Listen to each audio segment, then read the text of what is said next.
공부하기 시작합니다. 우리가 이렇게 숨을 쉴 때 제가 여기에 서서 여러분들에게 숨을 한번 쉬세요 라고 말을 할 필요가 있을까요? 없을까요? 숨을 쉬세요라고 말을 할 필요가 없죠. 무의식 가운데 살기 위해서는 숨을 쉬고 계시니까요. 하지만 우리가 더욱 건강해지고 우리의 육체와 영혼이 강건해지기 위해서는 때때로는 의도적으로 숨을 깊이 쉬는 연습이 필요합니다. 우리 이걸 그냥 운동이라고 그러죠. 운동을 해야 되는 것이죠. 때때로 의도적으로 숨을 크게 쉬는 연습을 해야 한다는 거예요. 여러분 한번 이렇게 어깨를 좀 펴시고 한번 크게 숨을 이렇게 들어 마셔보세요. 이렇게 어깨를 이렇게 열어치시면서 한번 해보세요. 평소에 안 하시던 자세를 이렇게 들어 마시고 뱉으시고, 그러면은 뭐 운동을 자주 하시는 분이면 그 기분을 아시겠지만 운동을 안 하시는 여러분이시라면은 이게 느낌이 다르구나. 또 때로는 그렇게 할 때 속에 약한 부분이 있으면 뭐 결리거나 이런 현상이 있을 수도 있습니다. 우리들이 저희들이 해야 하는 이유는 그냥 숨 쉬는 것만으로는 우리가 살아갈 수도 있지만 우리가 그리 했을 때 우리가 건강해진다는 것을 알기 때문입니다. 성도다운 삶을 살기 위해서 우리도 때로는 의도적으로 살아갈 필요성이 있다는 것입니다. 지금 저 맨가요? 독수리인가요? 하여튼 독수리라고 얘기하고 제가 하늘에서 저 물고기를, 호숫가에 있는 물고기를 잡기 위해서 해야 할 한번 독수리의 생각을 한번 품어보시면 뭘까요? 제가 하늘에서 맴돌면서 의도적으로 어떻게 할까요?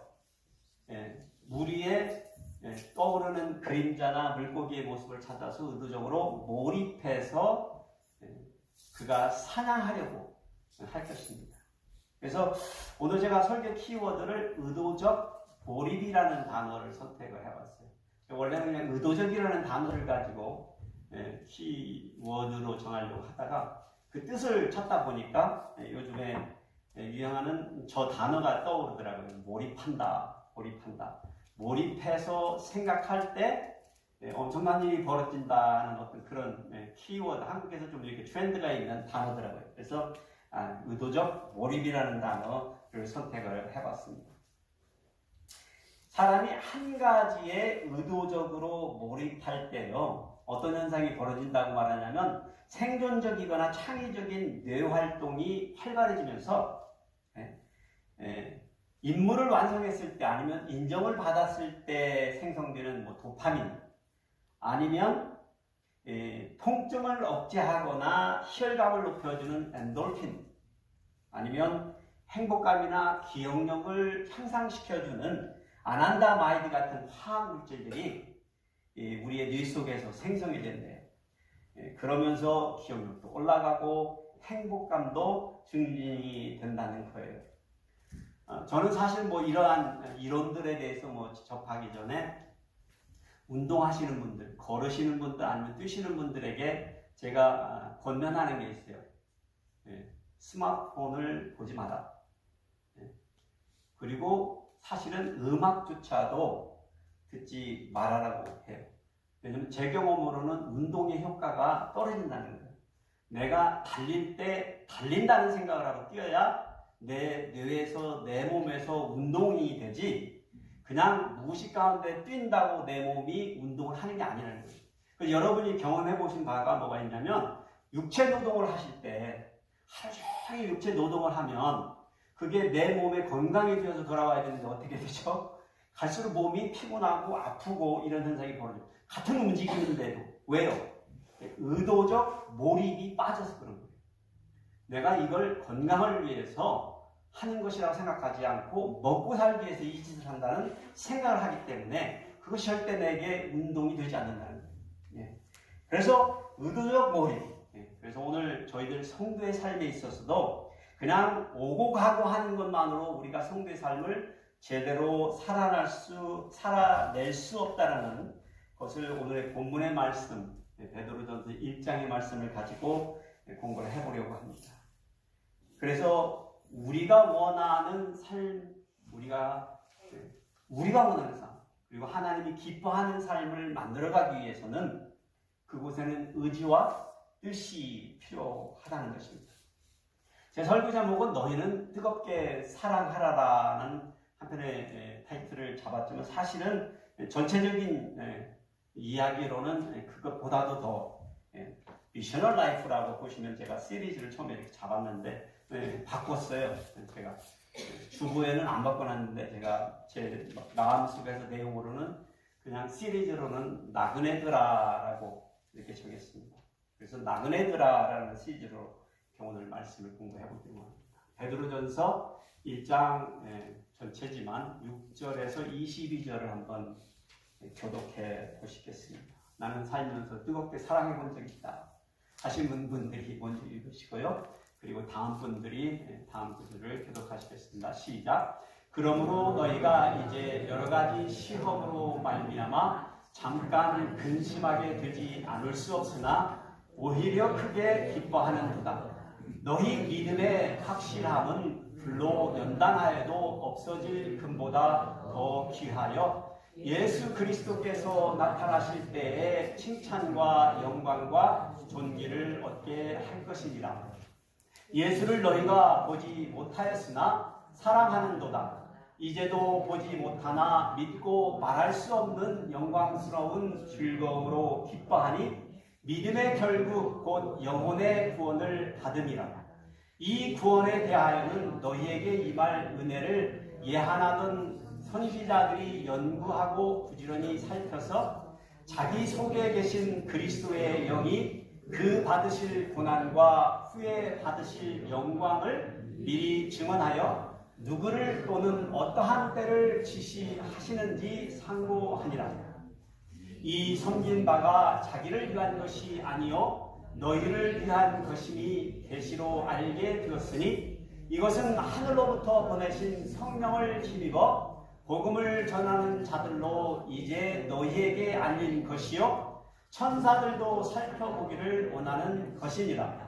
그러므로 너희 마음의 허리를 동이고 근신하며 예수 그리스도께서 나타나실 때에 너희에게 가져다 주실 은혜를 온전히 바랄지어다. 너희가 순종하는 자식처럼 전에 알지 못할 때에 따르던 너희 사역을 본받지 말고 오직 너희를 부르신 거룩한 이처럼 너희도 모든 행실에 거룩한 자가 되라. 기록되었으되 내가 거룩하니 너희도 거룩할지어다 하셨느니라. 외모로 보시지 않고 각 사람의 행위대로 심판하시는 이를 너희가 아버지라 부른즉 너희가 나그네로 있을 때를 두려움으로 지내라. 너희가 알거니와 너희 조상이 물려준 헛된 행실에서 대속함을 받은 것은 은이나 금같이 없어질 것으로 된 것이 아니요 오직 흠없고 점없는 어린 양 같은 그리스도의 보배로운 피로 된 것이니라. 그는 창세 전부터 미리 알린 바 되신 이나 이 말세에 너희를 위하여 나타내신 바 되었으니 너희는 그를 죽은 자 가운데서 살리시고 영광을 주신 하나님을 그리스도로 말미암아 믿는 자니 너희 믿음과 소망이 하나님께 있게 하셨느니라. 다 같이 읽으시겠습니다. 너희가 진리를 순종함으로 너희 영혼을 깨끗하게 하여 거짓이 없이 형제를 사랑하기에 이르렀으니 마음으로 뜨겁게 서로 사랑하라. 아멘. 이 서신의 저자 베드로는 12사도의 수장답게 예수님께서 죽으시고 부활하시고 승천하신 후에 그 형성된 예루살렘 교회의 리더로 활동을 하면서 오늘 이 서신을 썼을 때 당시에는 아마도 로마에 머물고 있었을 것이다 라고 우리가 추측을 합니다. 왜냐하면 이 서신의 말미 5장 13절에 보면 바벨론에 있는 교회가 너희에게 무난하고 라고 서신을 매듭을 짓고 있어요. 그 당시에 옛 바벨론이라고 별명이 붙었던 도시 나라는 로마였습니다. 그래서 베드로 사도가 이거를 로마에서 지금 쓰고 있구나 라고 생각할 수 있어요. 이 편지는 소아시아에 있는 몇몇 교회에 보내어졌는데 이 교회들의 특성은 흩어져 있는 교회들로 지금의 터키 지역에 해당하는 교회들의 성도들에게 보내진 것입니다. 이들을 이방인 출신의 성도들이라고 부르면서 우리가 읽은 본문의 말씀에서 나그네들아라는 표현을 했잖아요. 그런 면에서 어떤 면에서는 사실은 우리 같이 이민자들로서 이렇게 다른 사람의 나라에 와서 사는 사람들은 비슷한 부류의 성도들에게 말씀을 지금 하고 있는 것이다라는 생각이 들어요. 그런데 그 당시에 그 교회와 성도들이 처한 상황은 다양한 사회적 박해와 고난 속에서 신앙을 지키려고 애쓰던 성도들이었습니다. 그러한 성도들에게 베드로 사도가 과연 무슨 말을 해주고 싶었을까? 그 서신을 시작하면서부터 그가 해주고 싶은 말이 있었는데 제가 본문을 보면서 세 가지로 도전해주는 말씀을 찾아봤습니다. 첫째로 기뻐하라는 거예요. 기뻐하라는 거예요. 그런데 그 이유를 너희의 여러 가지 시험이 잠깐의 근심이다라는 말을 하면서 얘기합니다. 세상에 문제가 있는데 기뻐할 수가 있나요? 어렵죠. 내가 지금 처한 상황이 세상에 너무나 커다랗고 아픈 상황이고 어려운 상황인데 과연 그런 문제 가운데서 우리가 정말로 기뻐할 수 있을까요? 그렇게 기뻐할 수 있는 사람은 별로 없을 거예요. 그런데 오늘 베드로 사도는 분명하게 그러한 성도들에게 기뻐하라라고 말하고 있습니다. 환난할 때 정말로 이렇게 사는 게 힘든가? 어쩌면 내 인생은 우리 가정에는 왜 이렇게 문제가 끊이지 않냐고 일어나는가 하는 고심 속에서 기도조차도 나오지 않는 그러한 때를 거쳐가는 성도들에게 어떻게 해서 기뻐하라라는 말을 할 수 있단 말인가 하는 생각을 가질 수 있습니다. 그런데 서론에 제가 말씀을 드렸습니다. 어떻게 이것이 가능할까요? 우리가 듣고 보고 바라는 것들, 생각하는 시선을 바꿔야 하기 때문에 그렇습니다. 우리가 몰입해야 할 대상은 우리가 살고 넘어야 될 문제가 아니라 세상이 아니라 우리가 몰입해야 될 대상은 우리가 믿고 예배하는 하나님이시기 때문에 그렇다는 거예요. 우리의 시선은 쉽게 문제로 갑니다. 어려움으로 갑니다. 나아가 갈등하고 고심하는 곳에 내 시선이 갑니다. 그런데 어떻게 해야 된다고요? 우리가 의도적으로 몰입해야 될 곳은 세상이 아니고 땅이 아니고 문제가 아니고 하늘 능력이 나타나는 곳, 영광이 드러나는 곳, 하나님이 계신 곳으로 우리의 시선을 정해야 한다는 거예요. 아멘. 우리 성도들이요, 이런 시련 가운데 어떻게 해야 되냐고 3절 보니까 그의 많으신 긍휼대로 예수 그리스도를 죽은 자 가운데서 부활하게 하심으로 말미암아 우리를 거듭나게 하사 산 소망을 주신 우리가 바라봐야 될 게 뭐라고요? 산 소망이라는 거예요. 산 소망. 죽은 소망이 아니죠. 지나가버린 소망이 아니고 잠깐 있다가 시험과 근심이 아니고 영원히 산 소망이라고 말씀하고 있습니다. 그리스도에 대한 예수 그리스도의 부활에 대한 산 소망을 붙잡는 우리는 그러면 우리가 겪고 있는 지금의 이 아무것도 아닌 일들은 한번 여러분 가만히 생각해 보세요. 지금 여러분이 문제라고 생각하는 그것들이 정말 문제인가요? 나 지금 큰 문제가 있어. 내 감정과 내 의지와 내 결심과 이 모든 것을 지금 앗아가 버린 세상의 문제들이 정말 그렇게 큰 것들인가요?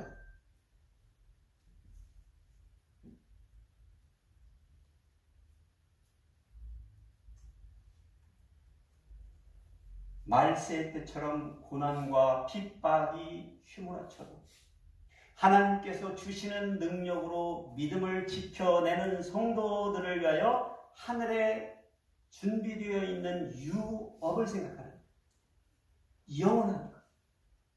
그냥 가버릴 것. 돌아서면 아무것도 아니었다라고 알 수 있는 것. 지금 조금만 더 의도적으로 몰입해서 산소망을 바라보면 저와 여러분이 어렵다 생각하는 거, 문제로 생각하는 거, 그것들은 사실은 아무것도 아니다라는 것을 알게 되십시오. 그래서 성도는 이 6절에 베드로서는 사도는 이렇게 되면 잠깐 근심하게 되지 않을 수 없습니다. 그렇죠. 근심하지 않을 수는 없어요. 그러나 오히려 크게 기뻐하는도다. 어떻게 그리 할 수 있어요? 13절에 보니까 너희 마음의 허리를 동이고, 너희 마음의 허리를 동이고, 그러니까 마음, 우리 한국 분들은 마음 그러면 그냥 심장을 가리키는데 여기 마음이 아니고 머리입니다. 머리. 생각을 말하는 거예요. 생각. 여러분의 생각을 의도적으로 몰입해서 동의라는 거예요. 동의라는 거예요.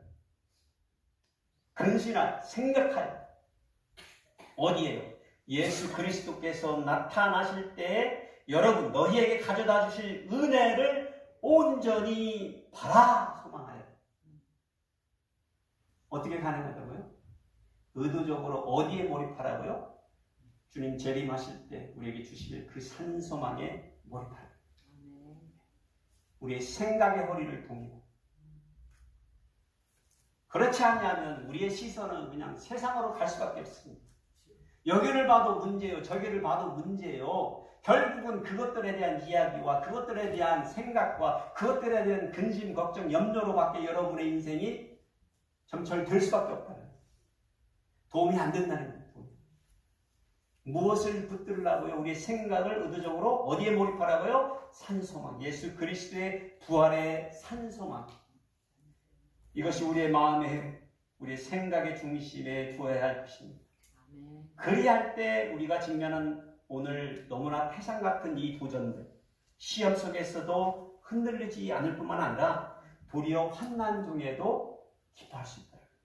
여러분의 기쁨을 앗아간 것들이 무엇입니까? 그것은 어떤 면에서는 여러분 스스로의 책임입니다. 여러분이 여러분의 스스로가 여러분의 생각을 의도적으로 제대로 붙잡지 못한 까닭입니다.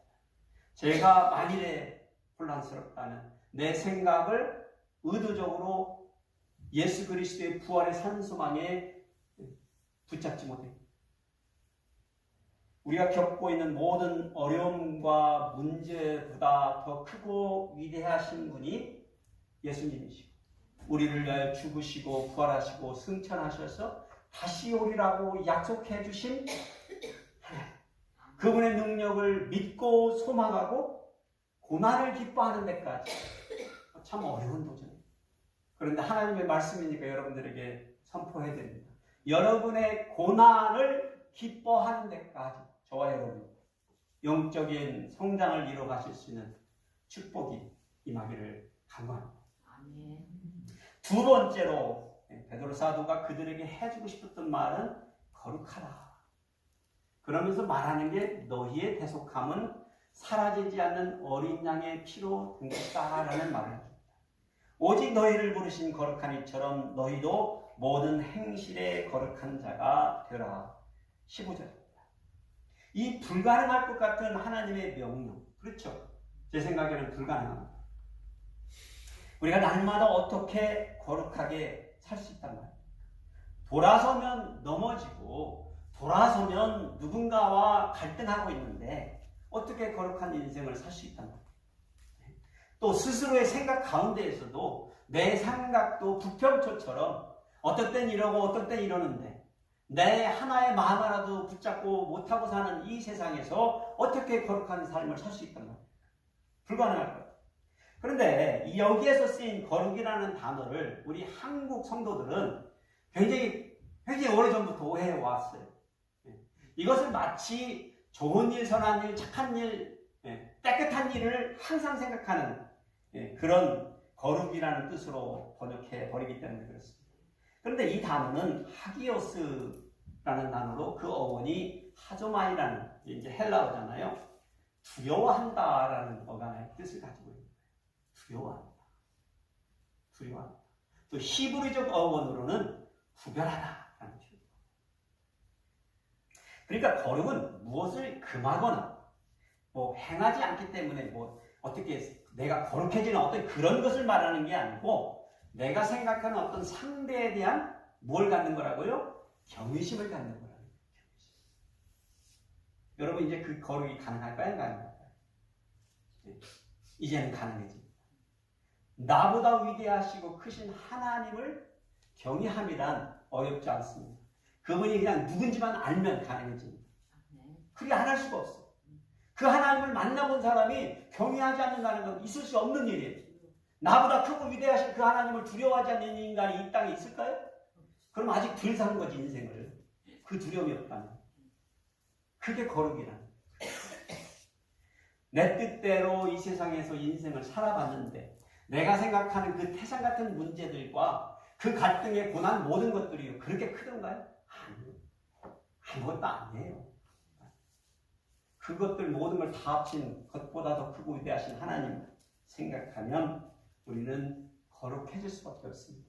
그것을 말하는 것입니다. 그분이 거룩하시니 우리도 거룩할 수 있는 비결이 거기에 있습니다. 세상의 모든 피조물들이 하나님의 경외함을 드릴 수밖에 없는 그분이시잖아요. 그분 밖에는 그 경외함을 받으실 수 있는 자격이 있으신 분이 아무것도 없습니다. 이 세상에.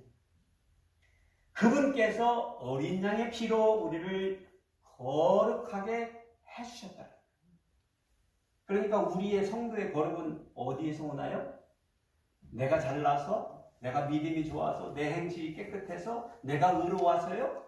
내가 하는 일이 맨날 맞아서요? 아니라는 거예요.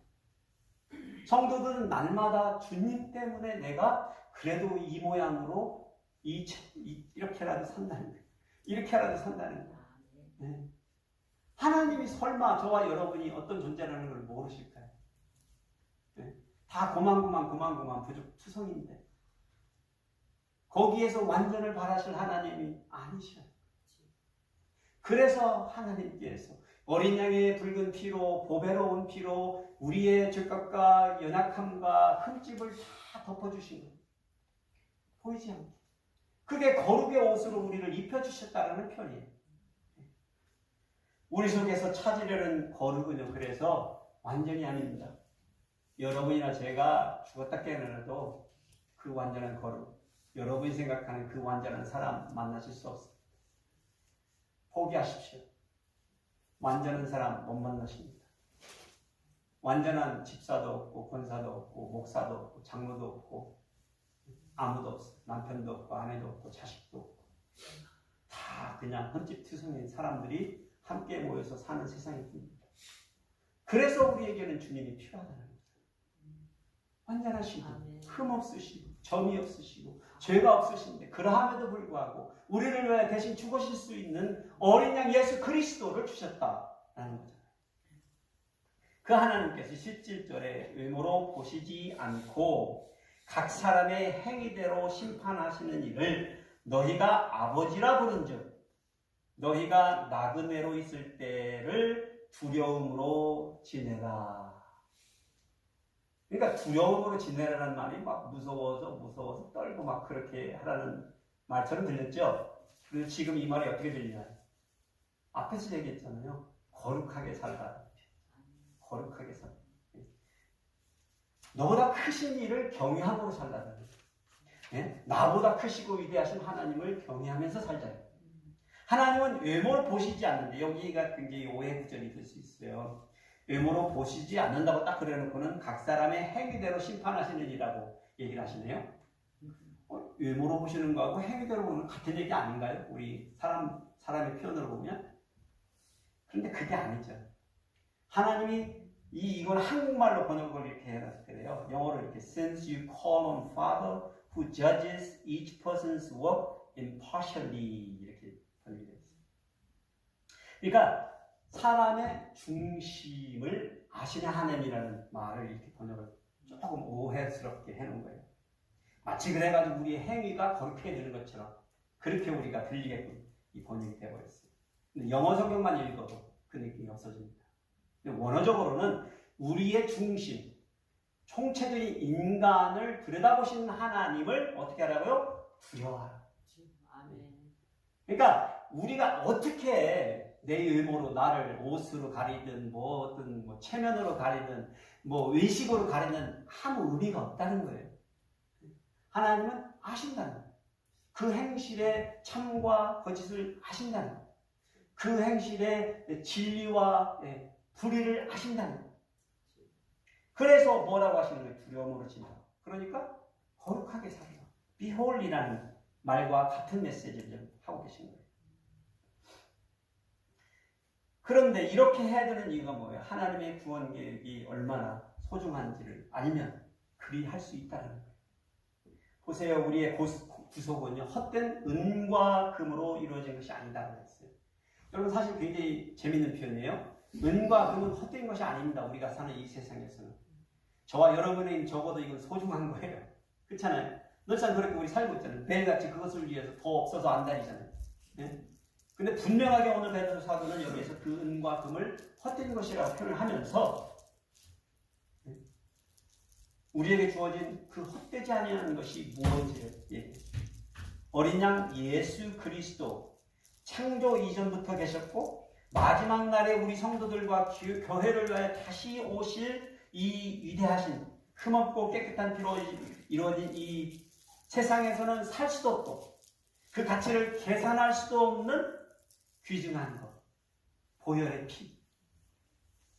그러니까 하나님께서 우리 성도들이 진정으로 바라는 것, 우리들에게 바라시는 것은요, 우리 단지 율법을 지켜나가고 그리하여서 바리새인들처럼 그들이 추구하는 거룩함을 가장하는 것이 아니에요.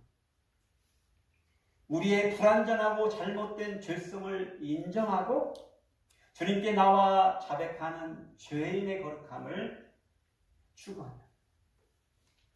하나님께서는 우리가 생각하기에는, 언뜻 생각하기에는 우리가 열심히 하나님의 말씀을 지켜나감으로 인하여 바리새인들보다도 더 거룩한 삶을 살아내므로 말미암아 우리 하나님께서 기뻐하실 것이다라고 또 그것을 바라신다고 생각하시는데, 그런데 그렇지 않다는 거예요.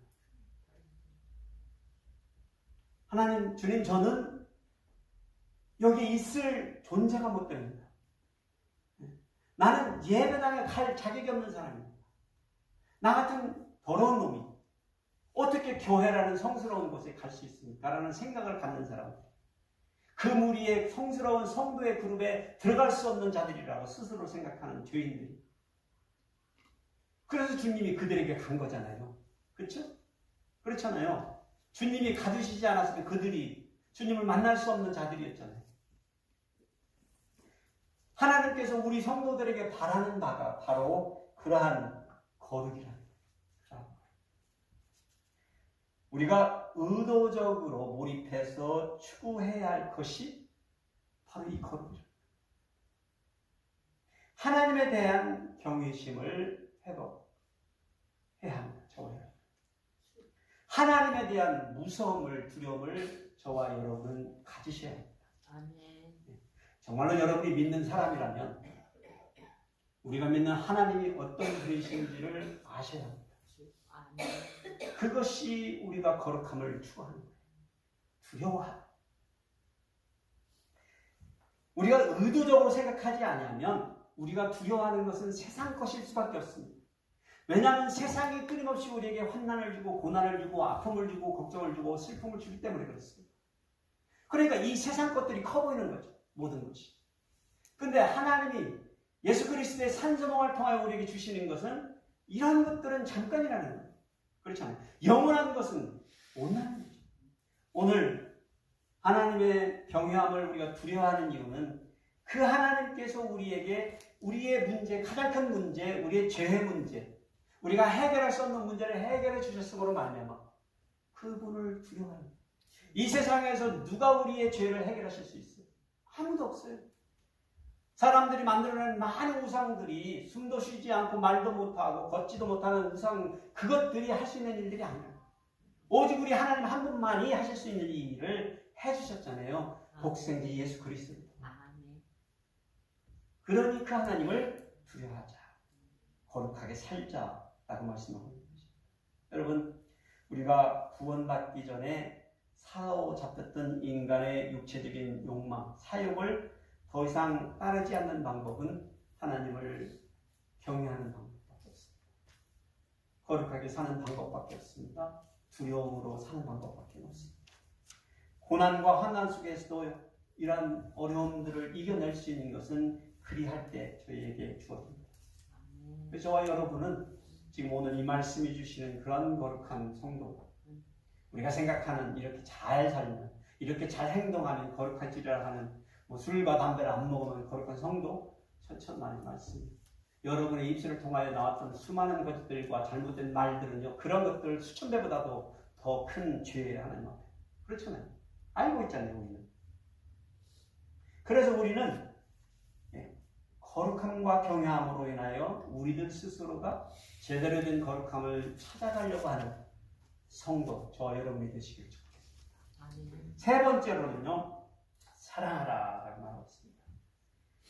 그런데 재밌는 표현이에요. 너희 육체는 풀과 같이 쇠한다. 그런데 주의 말씀은 영원하다. 그래서 사랑하라고 해요.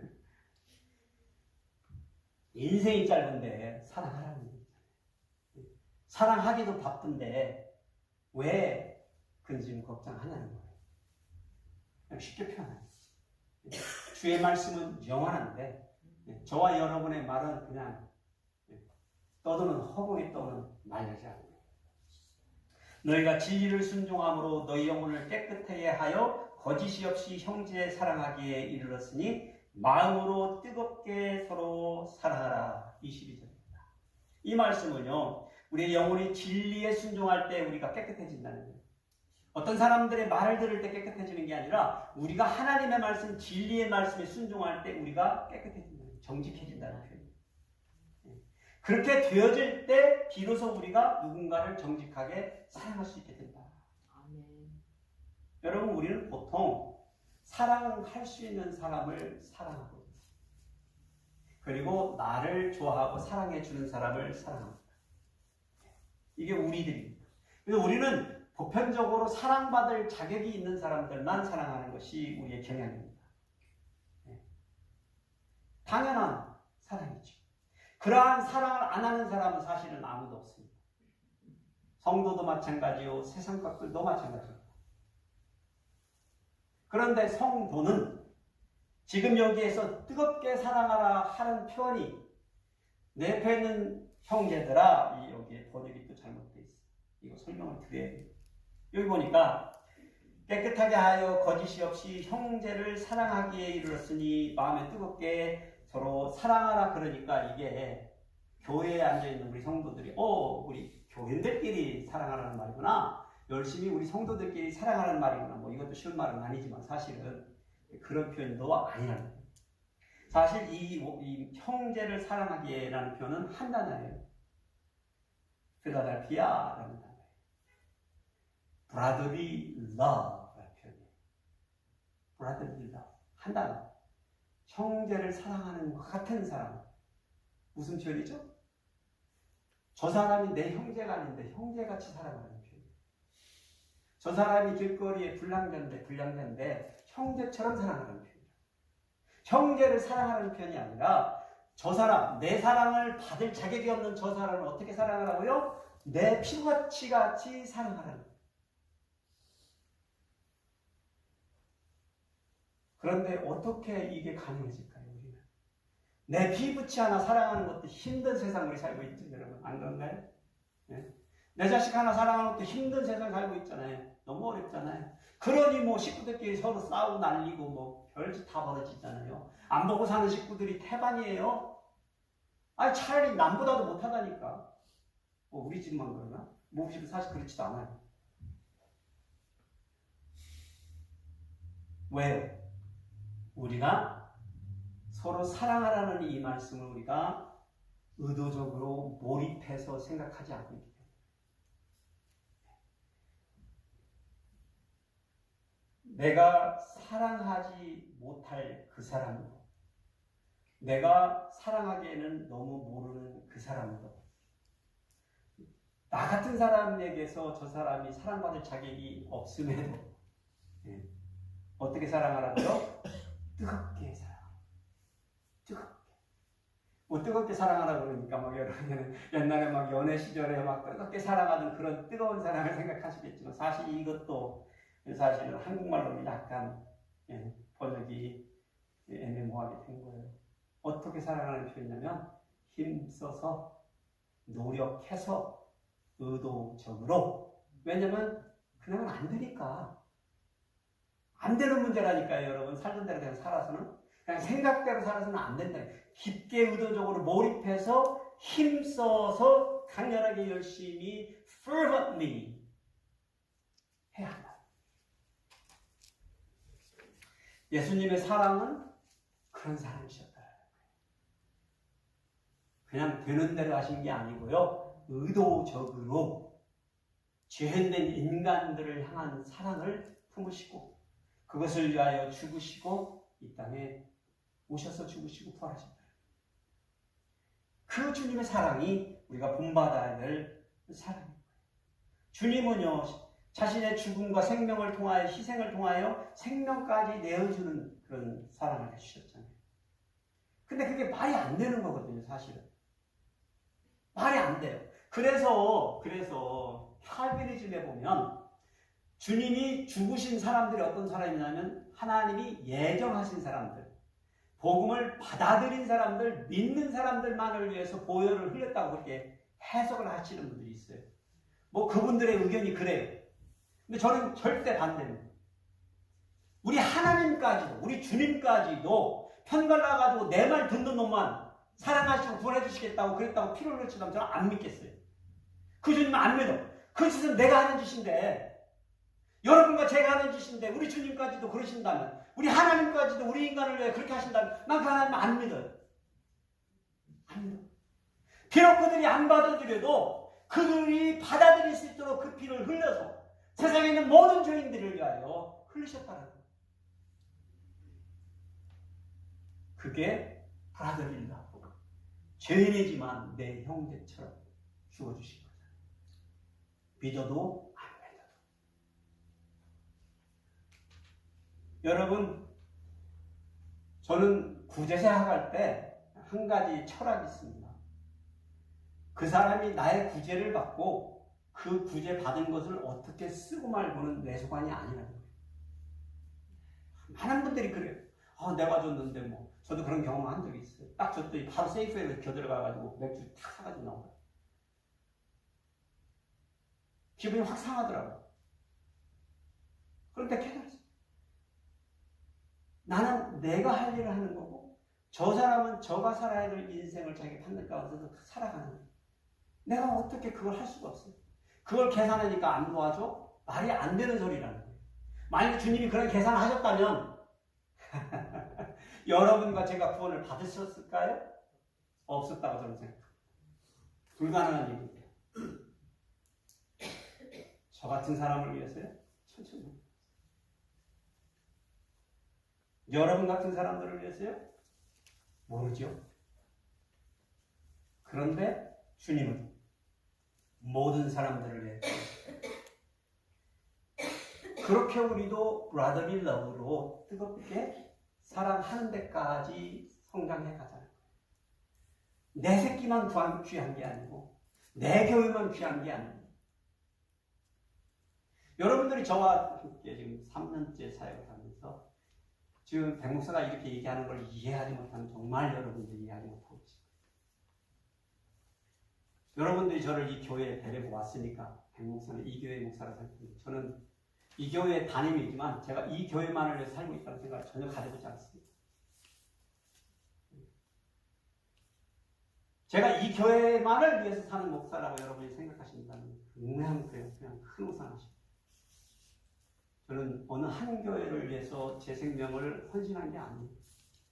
저는 우리 주님을 위해서 헌신하고 주님의 사명을 위해서 헌신하고 그렇게 살고 싶지 어디 한두 사람과 어떤 한 교회를 위해서 헌신하기 위해서 내 잘 먹고 잘 사는 세상을 버려두고 이 길로 가고 있는 게 아니라는 거예요. 여러분 오산 마십시오. 네? 여러분 스스로 생각해 보세요. 사역자는 오고 가는 것이라고 누누이 말씀드렸잖아요. 우리 주님께서도 오늘 우리 성도들에게 똑같은 도전이에요. 여러분들도 제발 내 교회 내 교회 하지 마세요. 여러분 교회가 어디 있어? 어디 있어요? 여러분 교회가? 여러분에게 무슨 라이트 있어요? 그런 얘기죠. 우리 주님이 피 흘려 주셔가지고 우리 성도 담아 주신 거 위에는 뭐가 있어요?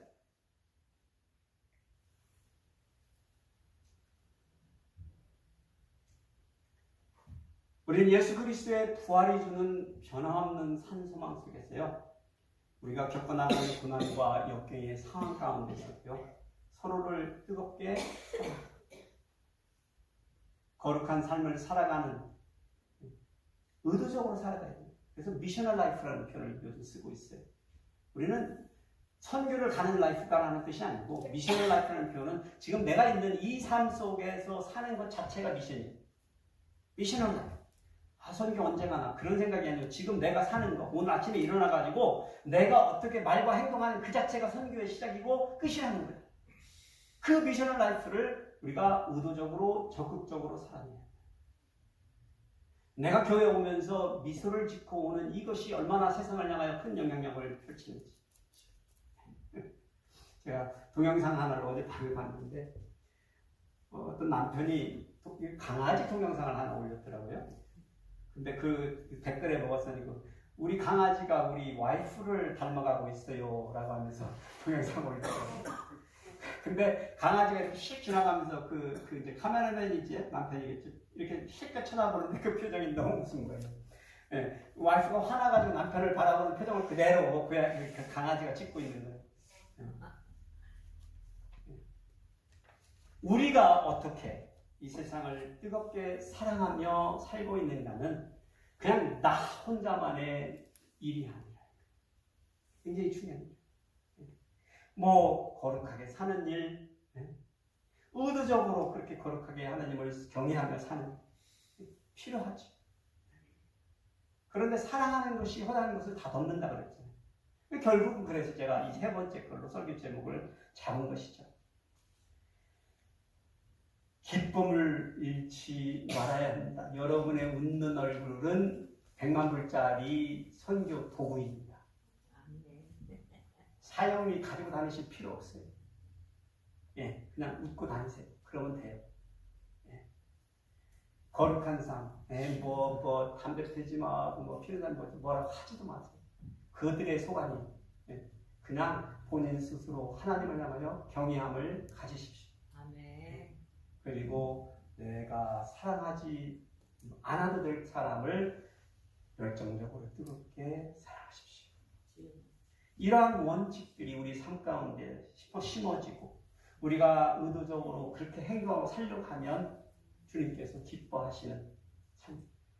이런 삶을 나그네들아 살으라라고 지금 베드로 사도가 말합니다.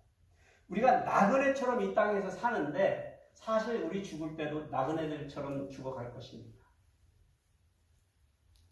뭐 장례식을 여기저기 가봐서 이렇게 해보니까 정말 많은 얘기예요. 죽을 때 그렇게 죽어 못 살 것 같은 사람들 장례식 되니까 안 오는 사람 해가지고 별볼 일 없어요. 별볼 일 없어요. 가면 가는 거지. 그래서 우리가 살아있는 동안에 산소망하고 우리가 살아있는 동안에 서로를 사랑하고 세상에 빛이 되어서 나로 인하여 한 사람이 더 오늘 하루를 기쁘게 살며 나로 인하여 우리 주님의 이름이 조금 드러난다면 얼마나 기쁘겠어요. 지난주에 락기라는 청년에 대해서 얘기했잖아요. 선인장을 입양해서 심었잖아요. 앞에. 월요일날 교회로 왔습니다.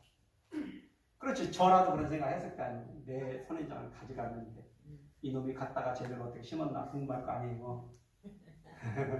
제가 아침에 나가서 이렇게 왔다 갔다 하는데 쭉 오더라고요. 오더니 쭉 봐요. 네가 네 선인장을 나한테 양육해줬으니까 야, 너 우리 예배당 한번 볼래? 보고 싶니? 그랬더니 예스. 제가 그 친구를 제 예배당으로 초대를 했습니다. 제가 뭐 전도해가지고 끌고 온 거 아닙니다. 프리빌리지. 우리 교회 본당에 들어서는 것이 특권이었던 거예요. 그 청년에게 그냥 들어오면서 딱 오자마자 피아노를 보더라고. 관심이 거기에 있었던 거죠. 그건 딱 하는 얘기가, 내가 일주일 전에 피아노가 필요한데 피아노를 못 사고 키보드를 1,000불짜리 샀다는 거예요. 그러면서 자기가 애들을 피아노를 가르치는데 피아노 선생님이 피아노가 없어서 체면이 안 돼가지고 하나 장만했는데, 얘기를 들어보니까 감리교 다니는 어머니 밑에서 어렸을 때 손잡고 끌려다니면서 바깥에 가서 피아노도 치고 찬양 나갈 때 친 거예요. 그리고 지금 뉴에이지에 빠져가지고 이래저래 방하고 있는 친구인데, 그래서 제가 찬송가를 탁 펼쳐가지고 아무데나 이렇게 펼쳐가지고 한번 쳐봐라 그랬더니 계속 한 3, 4분을 이렇게 뚜렷하게 보고 있더라고요. 손도 안 대고. 그러더니 건반을 탁탁탁 누르는데 제가 아는데, 저도 그게 무슨 곡인지 모르는데 아는 곡을 치는 거예요. 실력이 꽤 되는 거죠. 그 정도면. 한 번도 안 쳐봤을 곡인데. 그래가지고 그걸 2장을 카피해줬어요. 근데 사실 카피해준 이유가 그 친구가 한 말이 있어서 그래요. 너네가 나를 언제 불러주면 너네 예배에 와서 찬송을 하고 싶다. 자기가 치고 싶다니. 아, 그러냐고. 그 2장을 카피해주고 집에 가서 열심히 연습하라. 그렇게 했어요. 자그마한 인연과, 저는 왜 이 말씀을 드리냐면, 우리 여러분들의 제가 전도를 너무 어렵게 생각하고 어려운 일이 사실 생명을 구하는 일입니다. 그리고 너무 성급해, 우리 모두가. 우리가 뜨겁게 사랑하는 것은 주는 걸 받아주고 내 것을 열어서 보여주는 거라고 저는 생각합니다. 우리가 싸매고 해서는 절대로 나눠지지 않는 거예요. 저는 우리 교회에 와서 답답한 게 그런 부분이 있어요. 저도 사귀기 굉장히 어려운 사람 중에 하나예요. 사실은 그래요. 오랜 세월을 겪어야 서로를 알아가는 그런 기질의 사람이에요. 그러함에도 불구하고 서로가 조금씩 열어가면서 열을 때 알아가는, 사랑하는 게 별게 아니라는 표현을 말씀드리죠. 그냥 조금씩 열어가면서, 서로에게 열어가면서, 숨기는 것보다 여는 것이 많아서 사랑해서 그래요. 이것이 우리 주님께서 우리들에게, 성도들 간에 바라시는 사랑에 대한 방법이라고 생각합니다. 세상에 빛이 되는 것은 뭐라고 그러죠? 쌀대를 재는 뭐라고 그러죠? 되라고 그러나요? 그 아래 두지 않는 겁니다. 등대 위에 놓는, 사람들이 볼 수 있게끔. 그렇게 우리가 나를 볼 수 있게끔 드러내는 것. 그게 세상의 빛이 되는 거예요. 잘났거나 못났거나 그게 드러날 때 세상의 빛이 되는 거예요. 그래서 우리가 의도적으로 몰입해서 기뻐하고 거룩하고 사랑하는 삶을 사시기를 축복해 드립니다.